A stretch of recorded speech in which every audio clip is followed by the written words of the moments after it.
Manx Radio Podcasts, powered by Shaw. The Nation Station, Manx Radio. Hello and welcome to the latest look back at talking heads over the past week. Taking children out of school during term time, the provision of Ramsey post office services, the Douglas Swingbridge Tower, and the horse trams all featured on the programme this week.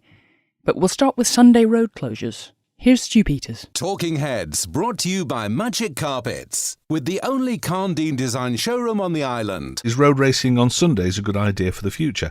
The Department of Infrastructure wants your views. Last week, the DOI launched a public consultation about a new road racing bill, which would update legislation that dates back some 30 years. In charge of the issue is departmental member John Horton at MHK. He told Jason Roberts things have changed greatly since the old laws were brought in. There is a growing interest and a growing interest by the Department of Economic Development to promote activities on a Sunday, or if you like, closed road racing, be that rallying, be it motorcycle racing, what have you, of course, that may take place. Now, it's stipulated that this would only happen on the TT course, if it was the whole of the TT course, after 1 o'clock, with a similar attitude to what they do when they have a delayed race on a Saturday at TT that runs into the Sunday, of course, because the consideration that the department must have at all times here is that it doesn't interfere with places of worship, and that's the purpose of bringing that forward. But if it was on an area of the island that was in a remote part, and I can think of the likes of the Slough, for instance, just using that as a hypothesis, if they were racing on the Slough well away from places of worship, then you may have closed road racing or racing on closed roads on that particular area. So it all depends, but this bill allows the flexibility for that to be consulted upon before any authorisation is given for that road to be closed for racing. Is Sunday racing a good idea? Should the organisers have the right to close roads all day, or should closures be restricted to afternoons only? And I'm not surprised that we've got a call from Peter Murcott on that. Hello, Peter. The part that I would just like to refer to is Section 5.6 of the Road Races Bill. And this section, in fact, extends the existing law. Now, the existing law is unsatisfactory, and I'm against the Sunday racing as it is at the moment, but this will extend it. You see, at the moment, I think it's subject to very, very stringent conditions at the moment, and even then, the roads can be closed between 1:30 and 6 p.m. If certain criteria are met, and I won't go into all those details.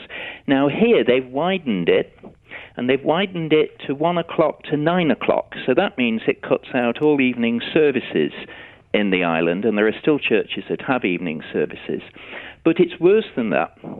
If you have a look at Section 5.6 and just below B, it says, a racing authorisation to which this subsection applies may provide for the closure of roads and the imposition of other requirements outside those times, as far as is reasonably necessary to facilitate racing within them. And so the roads won't just close at 1 o'clock.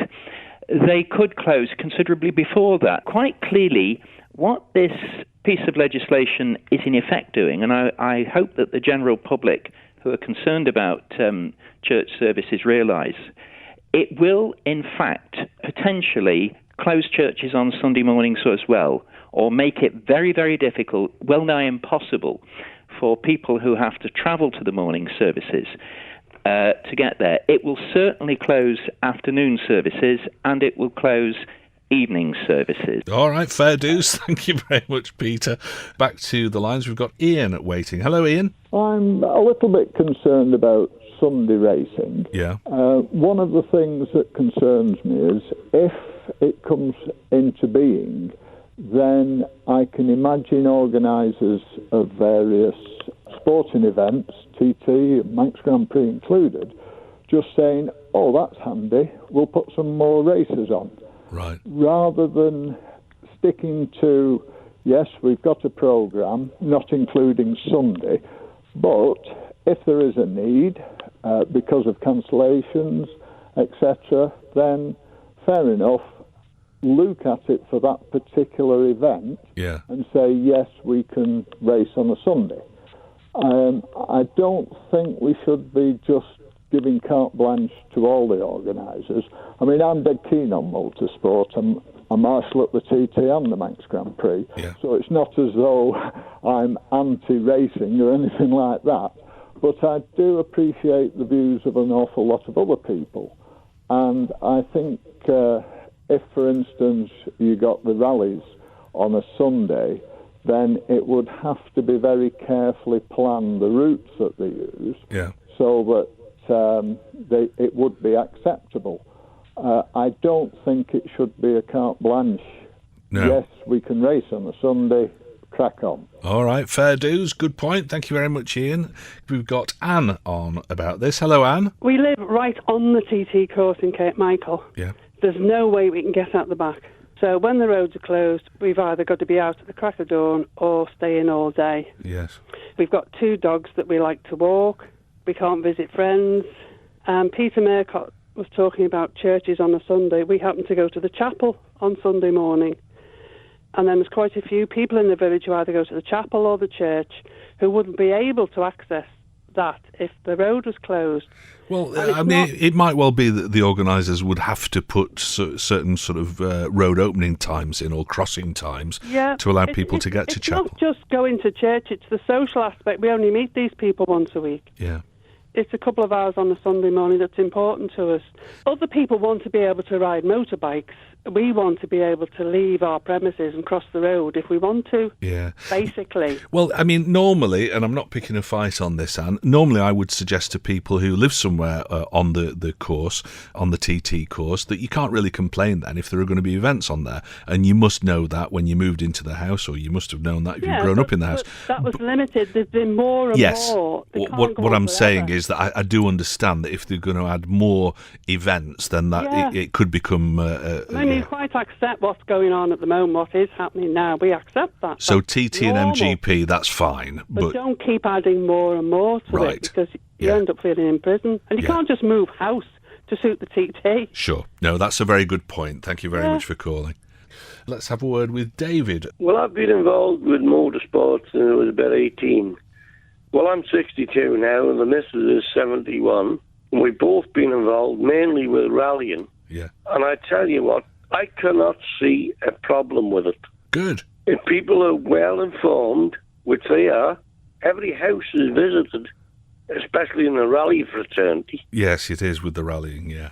They're lettered, and I cannot see any problem with it. Why the hell have we got so many whingers over here that live on the course? All right. Thank you very much indeed for getting in touch. Back to the text. Stu, I'm a Christian and the road closures don't bother me. They'll just have to use other churches, says Dave.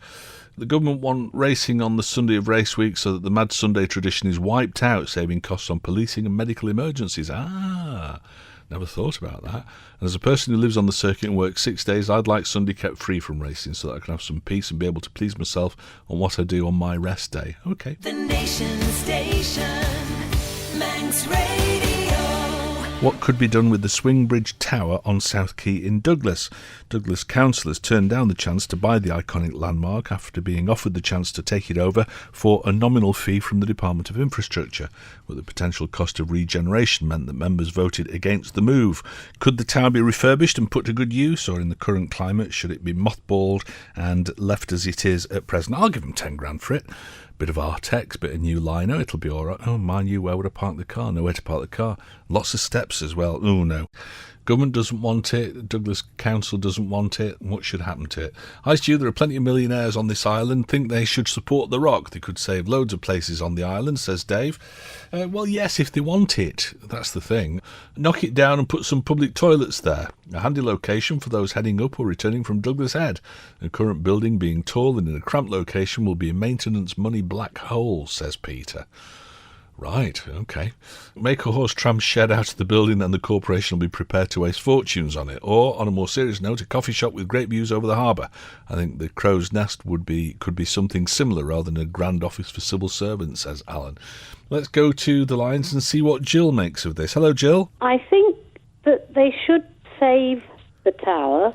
Maybe make it safe against the elements because it gets quite a bashing from the weather. Yeah. Make sure that it is structurally safe, and then maybe just the downstairs have like a little video room with a history of the tower people can just wander in and have a look. And the idea of the boards the other side of the road by the anchor. Yeah, it's a nice idea. Or they could even, I don't know who would take it on, but somebody could organise a walking, I know, that's a bad word for you, but, a walking tour of Douglas. You've got the Gaiety, the Villa, the Steam Railway.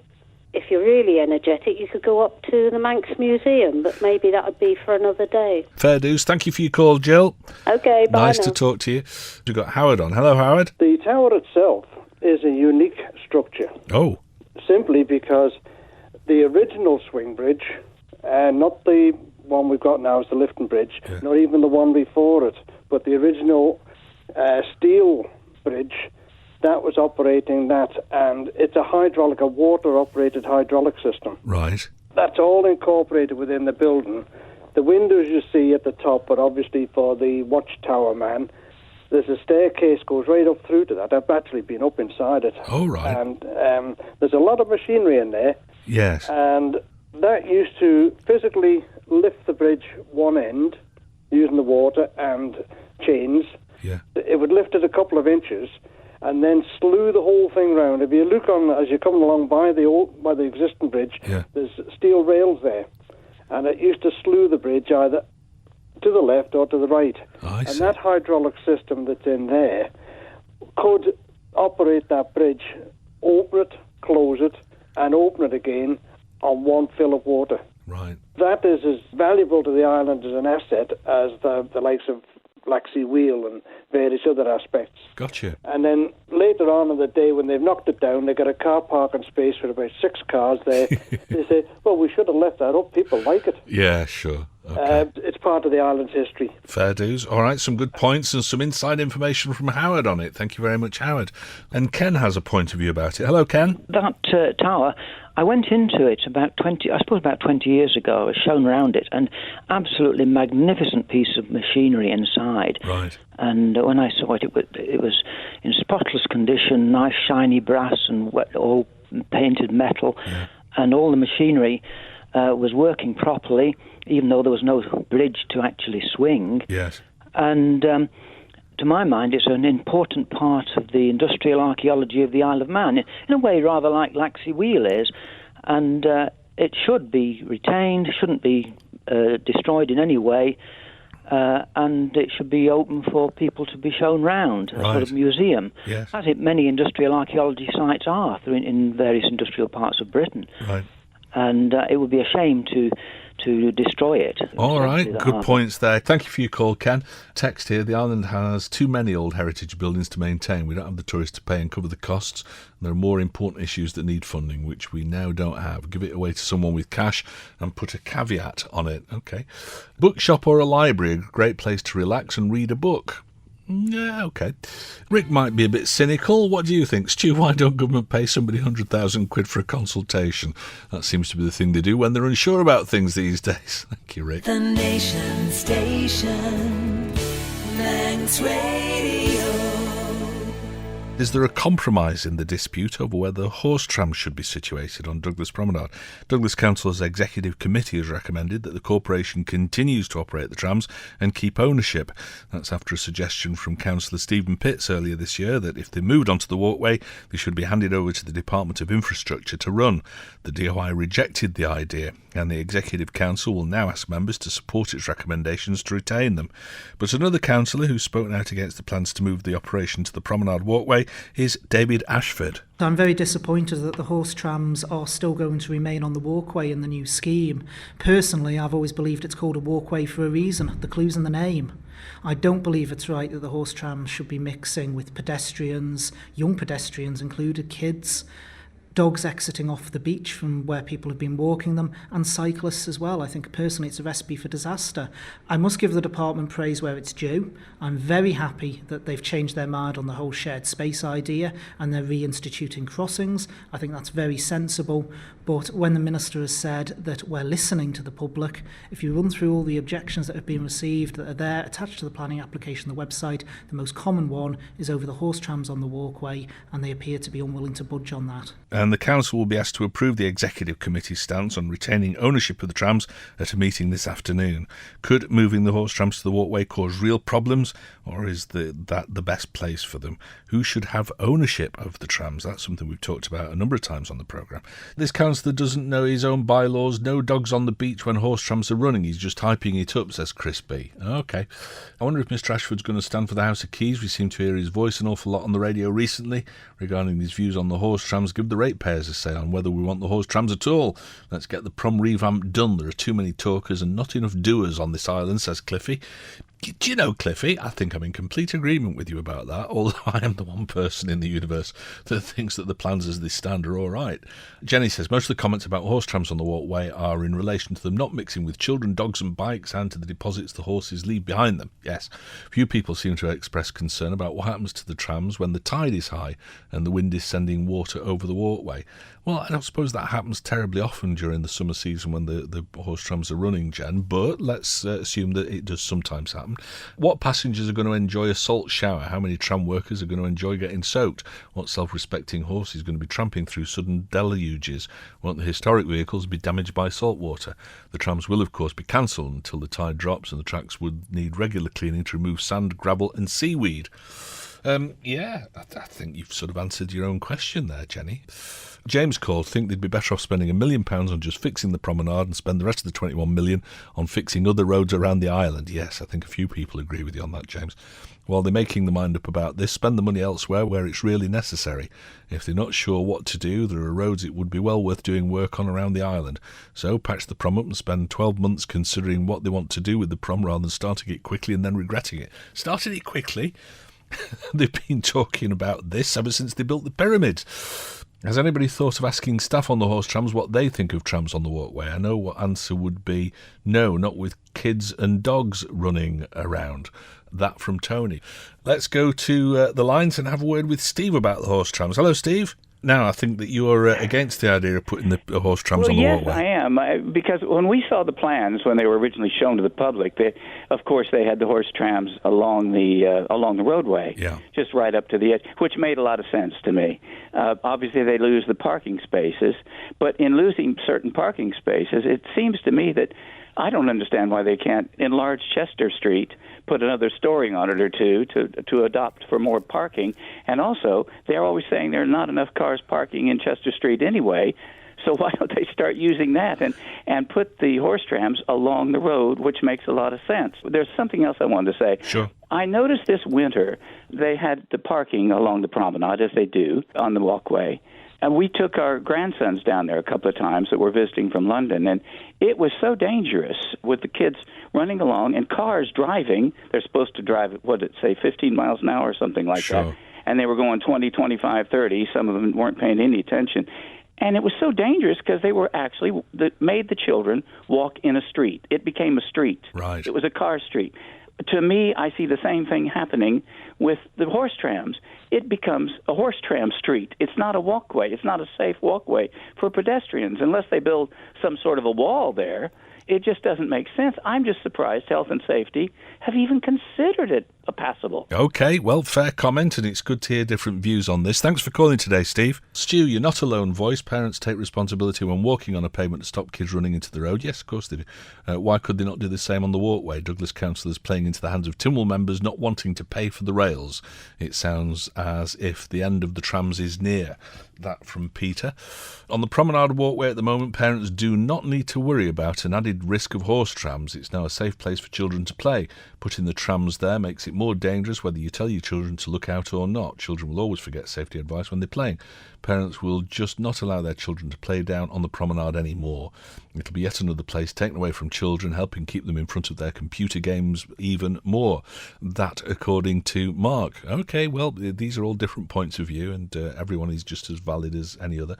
Let the Isle of Man Railways take over the horse trams, and in the winter run a park and ride MER service up the prom. A new car park at Summerland for the shoppers. Problem solved. Yes. Stu, the situation in regards to the prom, if it weren't so serious in regard to cost to date for expensive consultants and more costly revisions, it seems to be turning into yet another farce caused, like many other harebrained ideas, by jobsworths justifying their large salaries and MHKs allowing themselves to be taken in by clever patter. And it's time for these elected politicians to stand up and be counted and go with their own instincts, or have they all lost their bottle? My opinion is to repair the prom, spend the rest where it's desperately needed, thereby making better use of our taxes. That from Ali. Douglas Prom Walkway is what it says, not a playground for kids. The trams were located on the promenade roadway at a time when articulated lorries, large buses and volume of transport was low or not at all. Yes, the location of the tram lines is past its sell-by date and is just another burden on Douglas ratepayers. Get rid! Good man. I think I agree with you. Policymakers would still be debating the Normandy beach landings now if they were in power all those years ago. Can they just not get on with it? That gets post of the day, I think. Talking Heads, brought to you by Magic Carpets, with the only Carndine design showroom on the island. The Nation Station, Manx Radio. You're listening to the latest Talking Heads podcast, featuring highlights from the programme over the past week. What should the penalty be for taking children out of school during term time? Isle of Man figures show penalties went down from 20 fines to 12 in the last year, and no parent or guardian went to court. But the story across the water is less favourable. The number of parents in England being taken to court because their children are missing school has risen sharply since new rules were introduced there. According to the Ministry of Justice, there were 16,000 prosecutions in England last year. That's up by a quarter on 2013. The average fine is £172. As we've heard, the Isle of Man fares much better. The Department of Education and Children says truancy isn't a problem in the island. In contrast to the sharp rise in fines in England, truancy prosecutions here have dropped by 40% in the last year. Should there be harsher penalties for taking children out of school during term time? I have to say, I think I'm on the fence about this. I can see both sides of this argument. I don't know about you. Or should parents be free to take the children out of school whenever they like without facing a fine or prosecution? Truancy from school should be punished, but taking kids out of school for holidays should be allowed to a degree. It's hypocritical of schools when you add up all the school trips and the like of Ballard's Enrichment Week and their equivalents. It would appear to the casual observer that parents are not allowed to take their kids out on holiday, but teachers are allowed a paid jolly with the kids on holiday.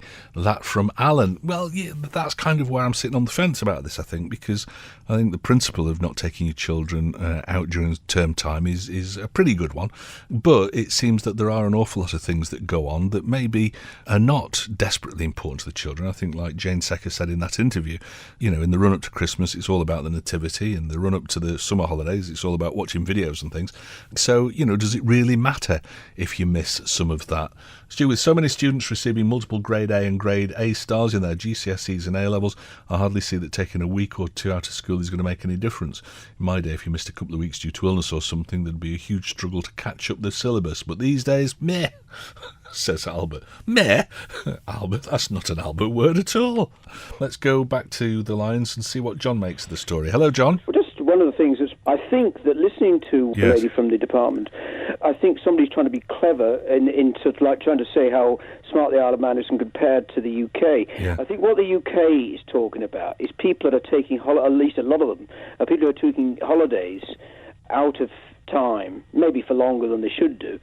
Whereas I think a lot of the ones that she's talking about, is having worked in schools myself, is that most of them are people who've got behavioural problems and either won't go to school. Right.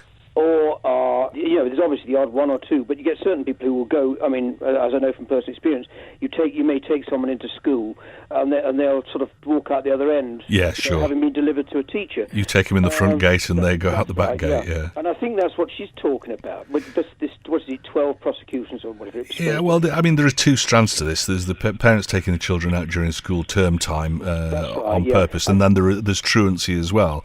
And I think the interview that we heard from London was a case of, well, you know, should parents be going to jail because the children truant from school? That's right. I think that the truanting thing, it's a very difficult thing. I mean, and again, I've sort of encountered them. A number of parents who will say, yes, we'll get them into school, and they do. To be fair, they keep their part of the bargain. They get them in, but they can't necessarily keep them there, nor can the teachers for one reason or another. I mean, because you can't make schools a gated building, can you? Well, nobody's not. You can't chain them to the desk, certainly.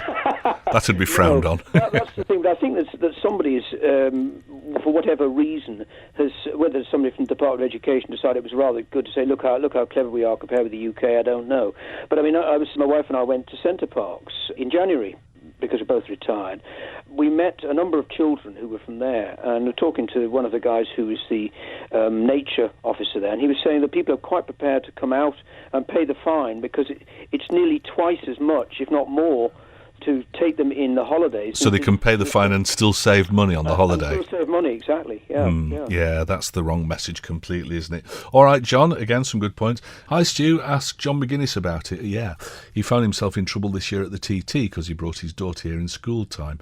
I asked him about it, and he had a witty reply that you wouldn't repeat on air, yes, I can imagine.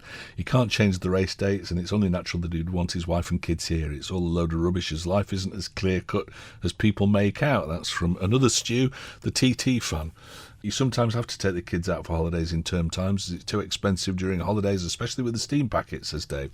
Again, if you can't afford to go during the school holidays, you can't afford to go, is my way of looking at that. I don't think that that's a good excuse. And saying that, the Department of Education should pay the difference, ridiculous. No, have a holiday at home instead. Spend time in the Isle of Man. This is, let's face it, I live somewhere where I used to come on holiday. That's part of the thrill of living in the Isle of Man for me. So, have a holiday at home and save a few quid.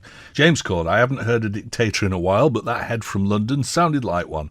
She had one opinion, wouldn't be swayed. The Education Department in the Isle of Man should be proud that they haven't taken anyone to court. We live in a country island, and although there isn't as much farming, sometimes children do need to be taken out of school. Cases have to be considered on an individual basis, not all the same as the lady from London treats hers. Stu, why not simply change term time so parents can avoid being ripped off by greedy travel firms at peak periods, says Bill.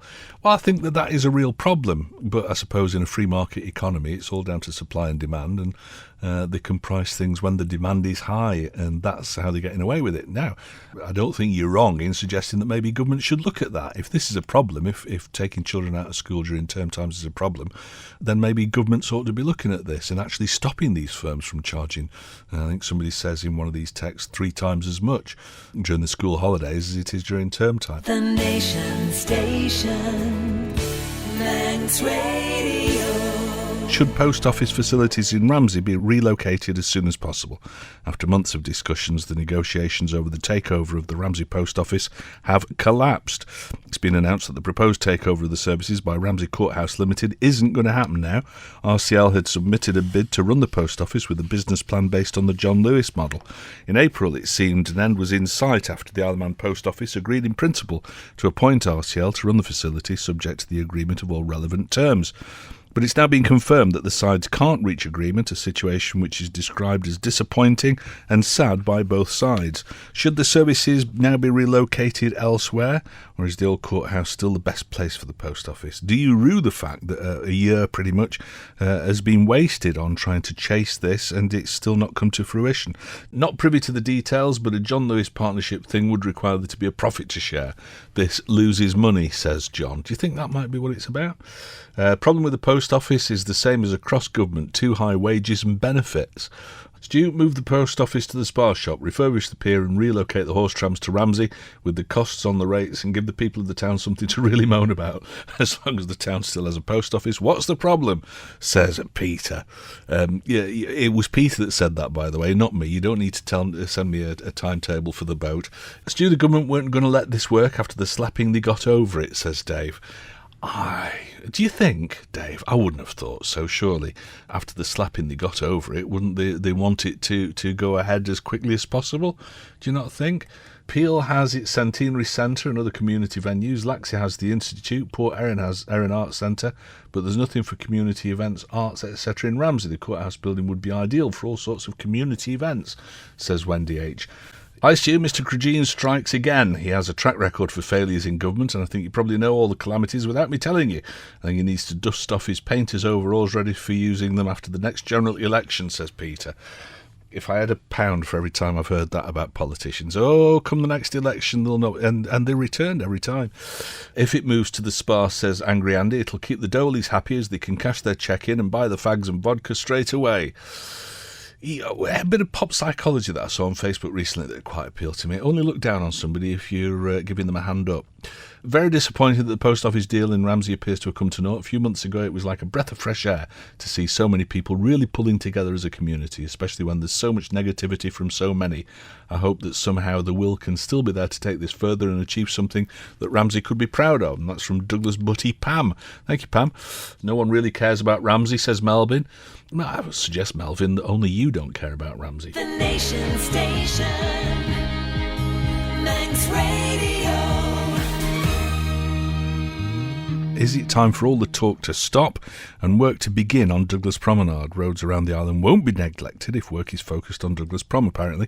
That's the message from Chief Minister Alan Bell as debate over the £21 million scheme continues. One school of thought is that less money should be spent on the promenade and more on other roads around the island that also require significant attention. Alex Watton spoke to Alan Bell about the situation. By focusing on the promenade, that in no way means that we are ignoring the rest of the island. It's just that we have identified the promenade because it is in such a bad state that has to be the priority at the moment. Again, the argument has been put forward, and I have to say I've done it myself in the past, believing that simply a plain and resurfaced job might be enough to bring the promenade back into action again. It can't be done because the underlying support for the promenade is breaking up, and if you simply resurface the promenade now, in a couple of years it'll be as bad as ever again. It'll break up so that money is wasted. So unfortunately, this is where the high cost of the prom comes in.